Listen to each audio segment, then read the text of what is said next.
I was always interested in other living things in the natural world, but I had a biology course when I was 14, which took me through the variety of life from blue-green bacteria all the way to seed plants like sequoia trees and all the way from protozoans up to mammals. Before I was even 15, I understood the outline of life on Earth, what today we call biological diversity. Every single living thing on this planet has a pedigree that goes back to the very beginning of life on Earth, literally billions of years. And while you can't exist as a living thing without affecting other living things, I personally feel that it is a very serious and bad thing to terminate one of those evolutionary lines. Biodiversity is all the different species that make up a particular ecosystem, all the species that are in a forest, for example. So the services you get out of the forest are actually created by all those living things. An example going back to Manhattan is the water quality in the city of New York is some of the best in the world. It comes from the mountainous areas just north of the city.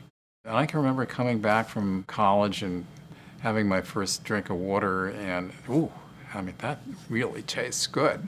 When was the last time that you ever had that experience? The water used to win in blind tastings against fancy bottled waters from France like Evian. And then by the 1990s, enough of that watershed had been affected by land use change that the Environmental Protection Agency was about to require the city of New York to spend something like $8 billion to build a water treatment plant. And then somebody had a bright idea and talked to the head of the EPA Region 2 in New York. He was persuaded that it would be a better and cheaper and more permanent solution simply to buy up some of the land and restore the capacity of the forested ecosystem to produce that water quality. And that's actually what happened, and it cost about 10% of building a water treatment plant.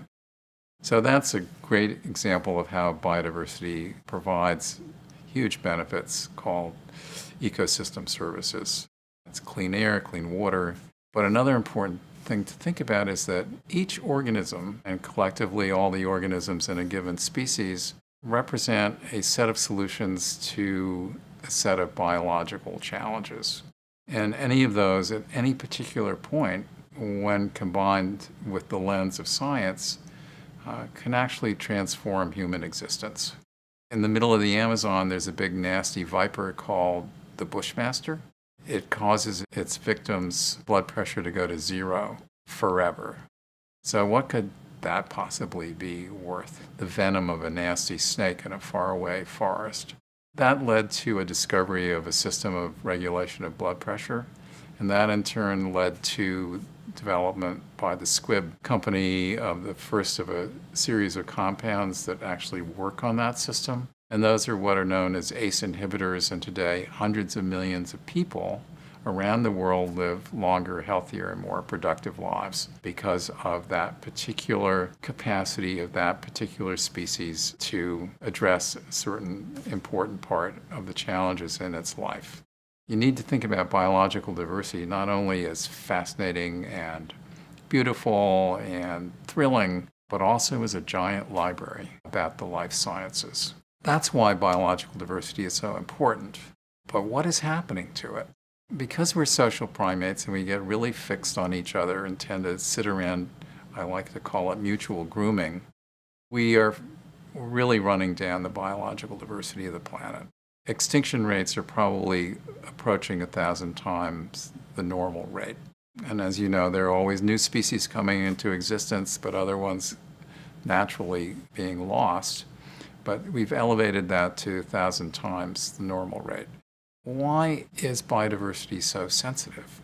Well, if you really stop and think about it, every environmental problem you can name, whether it's water quality, air quality, toxic substances, nitrogen pollution, there is no environmental problem that doesn't affect living systems. That's why they're called environmental problems. So what biodiversity does is not only absorb the direct blows, from harvest and land conversion, it's also indirectly impacted by every other environmental issue. And so it integrates all our environmental impacts on the planet. And that, in a nutshell, is why it's such a big challenge. The good news is that it doesn't have to keep on going this way. And if we really get engaged in thinking about embedding human aspiration in nature, giving people more exposure to nature when they're young, getting people outdoors, getting them to just open their eyes to the marvels of the other forms of life on this planet, which you can do even in a city.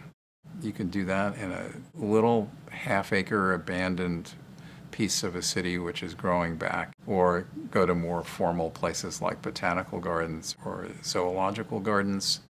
Why do people take their kids to zoos and botanical gardens?